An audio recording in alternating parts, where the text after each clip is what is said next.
A student vote decides homecoming king and queen.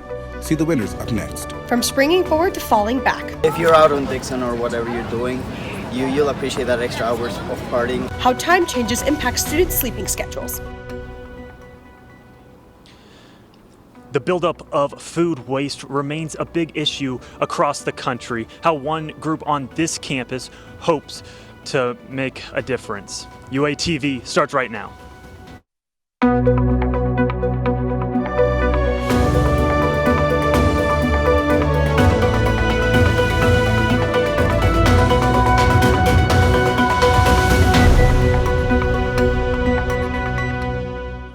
Welcome to UATV's Monday Night Newscast. I'm Caden Natterly. And I'm Lizzie Langford. Thanks for joining us. The university crowned the new homecoming king and queen last weekend. A student poll chose Alexander Johnson and Chimdera Nzelu as the new king and queen. The official announcement happened at the homecoming pep rally Friday. The crowning ceremony took place Saturday during the halftime against Mississippi State. November marks the month to turn back time. Daylight savings ended at 2 in the morning on Sunday. Arkansans changed their clocks, adding an extra hour of sleep to their schedule. One student says the time change might even be more taxing for him. The first time that it happened, I was new to the country, so that was the first time it actually affected me. I had no idea about what daylight savings was. Most students across the country observe daylight savings with the exception of Arizona and Hawaii. According to the CDC, changing regular sleep routines increases your risk of a heart attack and stroke. Health professionals recommend you gradually change the times for sleep, eating, and activities. With the turn of the leaves and the start of fall, the weather starts to change slightly. Students get to enjoy another week of relatively decent weather on the Hill. The next 5 days gives students a break from the typical fall weather, with temperatures hovering around the 50s and 60s with some rain in the forecast. Stay tuned later in the show for more. An RSO strives to raise awareness for a country in need. A water crisis strikes a country, making the necessity hard to find. UATV's Mo Ellis joins us live with how Razorbacks can make a difference. Mo?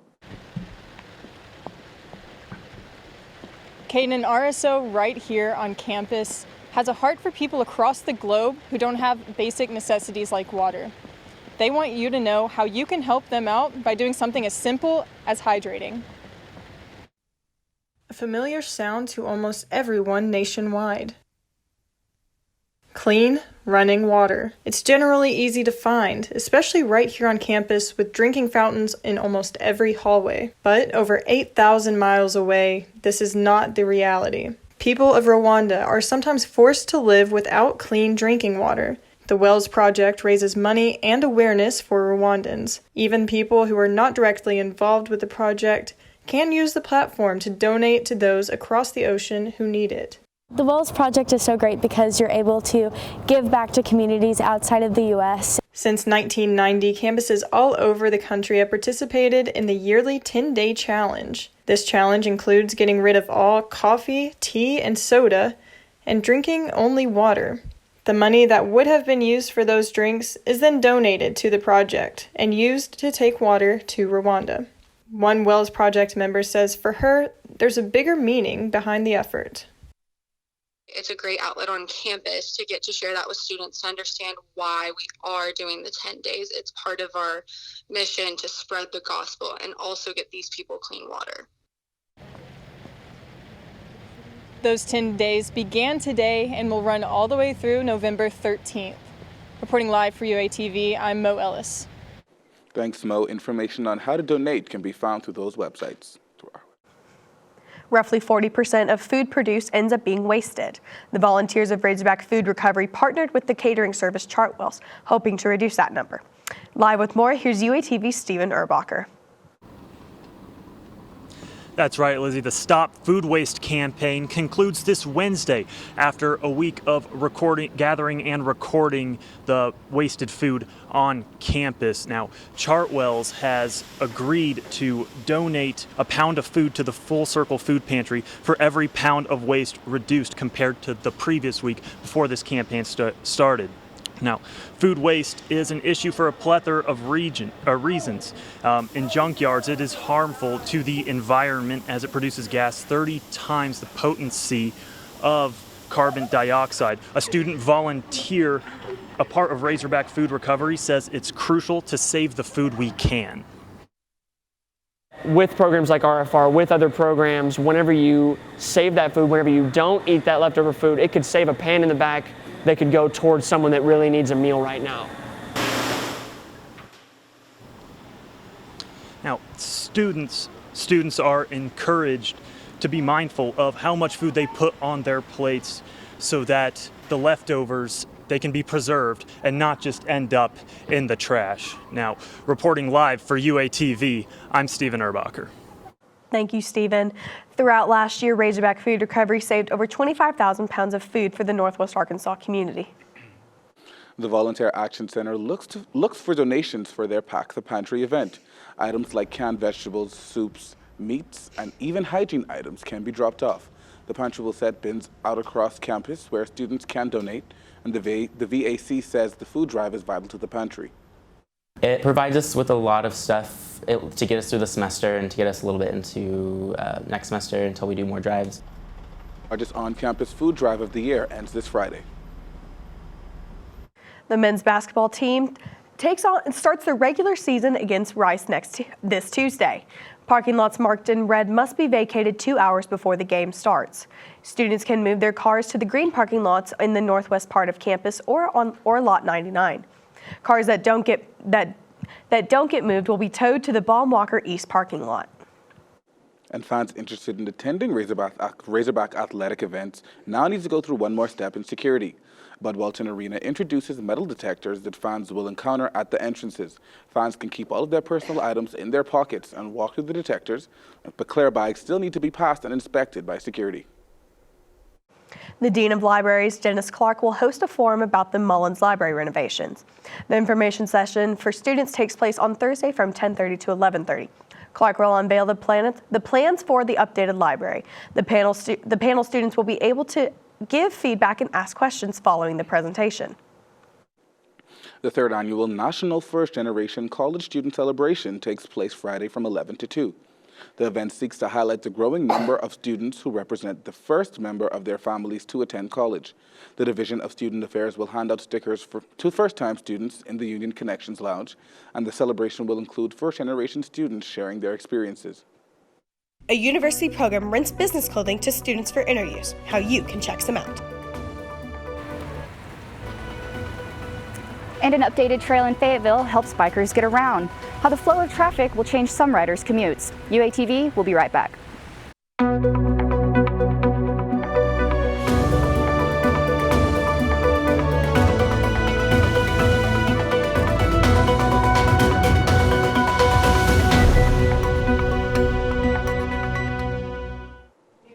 Improvements around the city help make it easier for citizens to access parks. UETV's Haley Burley joins us live with the story on a ceremony celebrating the recent improvements. That's right, Fayetteville bike trails like this one right here behind me have become quite popular among Fayetteville riders. That's why the mayor invited the city to a ribbon-cutting ceremony today at Gully Park to present a biking trail that's the first of its kind. The goal is to connect Old Wire Road to the already existing network of trails and roads in Fayetteville. I'm just so thankful Fayetteville has this system. Fayetteville resident Carla Crawley tells me how this new addition creates a gas-efficient way to travel. That's what I like about this. We can go from here up to Bentonville without getting in a car. Where else can you do that in Arkansas? Mayor Jordan welcomed residents to the ribbon-cutting ceremony this afternoon and explained the details of the new sidewalk. The design includes an elevated 5-foot-wide pedestrian sidewalk, north and southbound bicycle lanes with a dedicated traffic signal for crossing at Township Street, and a curbed concrete side with lighting. This means bikers will be able to ride up and the signals will automatically adjust for them to cross and keep riding. The city used drain ditches and purchased adjacent land to complete the project without narrowing the car lanes. The road is for the cars, this fully dedicated bike facility, and then a sidewalk for the pedestrians. So really taking all those modes and giving them their space. The city's trail coordinator says the project also falls in line with the American with Disabilities Act. ADA is critical for our new facilities. Anything we're building from right here behind me, this is a grade that's accessible grade at 5%. Everything about this project is accessible with the way the slopes are done to accommodate users of all abilities. Fayetteville staff recently placed a counter on the cycle trail and sidewalk for 10 days to track the number of riders.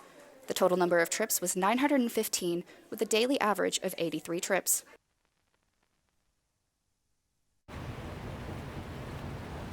Now, the Walton Family Foundation also helped provide around $1.4 million to the additions to the bike trails. Live in Fayetteville for UATV News, I'm Haley Burley. The Old Wire Road Improvement Project is also funded through city bonds and city bond initiatives, grants, and state funds. The 11th annual Veterans Memorial 5K takes place Saturday morning at 9. Proceeds from the race go to the Fayetteville National Cemetery and wreaths across America. Participants can register to run with the Regional National Cemetery Improvement Corporation. Tonight, students in the journalism school will soon be able to easily access business attire.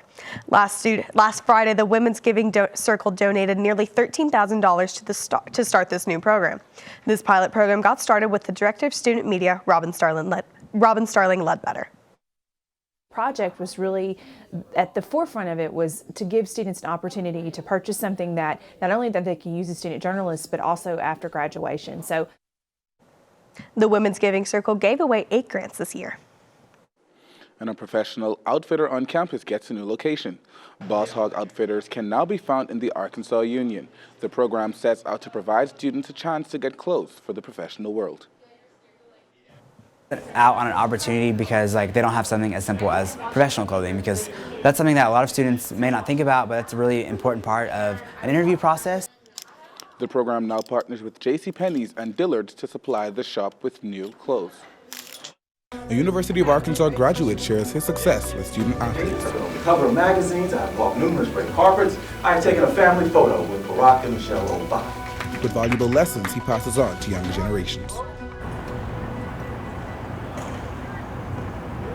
The Running Razorback takes to the streets who brought school-spirited street signs to campus, coming up on UATV.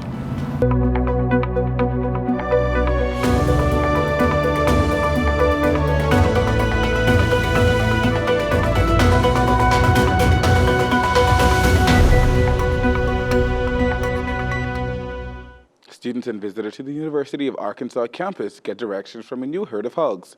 20 intersections adjacent to campus now sport street signs featuring the school colors and a running razorback. Catherine McCarley is live with more on what it took to make the change. Catherine? Thanks, Caden. This is an example of administrators and students coming together to make a big gesture of school spirit. It started with the ASG president wanting to put razorbacks like the one behind me on the street signs. And it was complicated. The usage rights can get a little iffy, but they went to the right man, Hunter Yurachek, the athletics director, and he said that anything that improves team camaraderie on campus is something that makes him happy to do. I think it was a great initiative, and you can see as they've gone up, they really help heighten the overall experience and the spirit of the Razorback on our campus.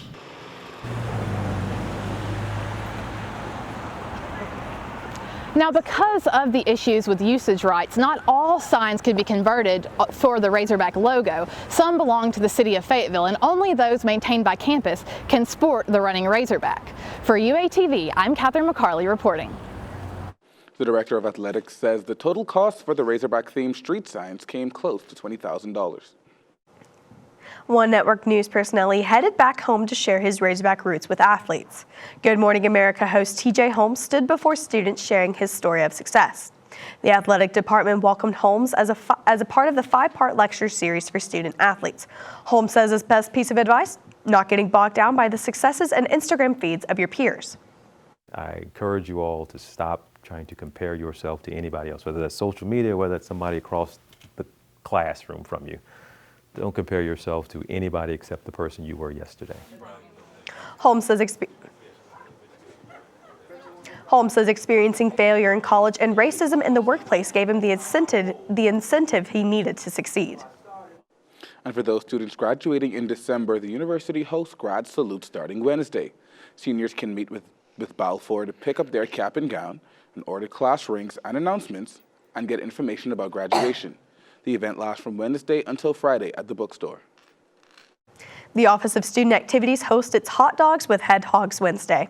Hot Dogs with Head Hogs features free food served by Razorback coaches, a caricature artist, and an appearance by Tusk. The event offers students a chance to meet their favorite Razorback coach. It takes place in the Union Mall from 11 to 2.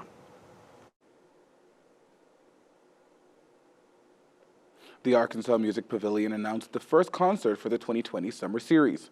Journey will be live in concert at the Walmart Amp in June.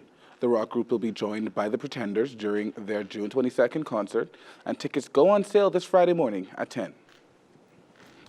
And when we come back, we'll take a look at the accolades in women's sports and what's happening with the football team. Not to mention the future of the men's basketball team.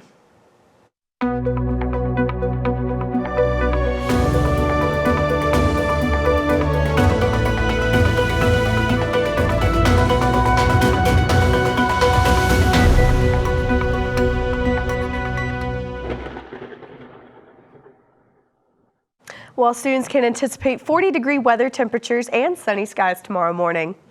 Weather reaches the upper 50s by mid-afternoon, and temperatures dip back down into the 40s to finish out your fateful forecast. And people with a sweet tooth rejoice as today marks National Candy Day. Seems a little weird that they didn't make it the day after Halloween or Halloween, right? I totally understand. It would make sense to have it then. And you got all the candy that you didn't eat the night before. Yeah, well, we got some candy that our lovely producers got us, but we can't eat it on air, so that's all. We can't eat it on air, so that's all we have for tonight's show. Be sure to follow UETV on social media. I'm Lizzie Langford. And I'm Caden Adderley. Have a great night.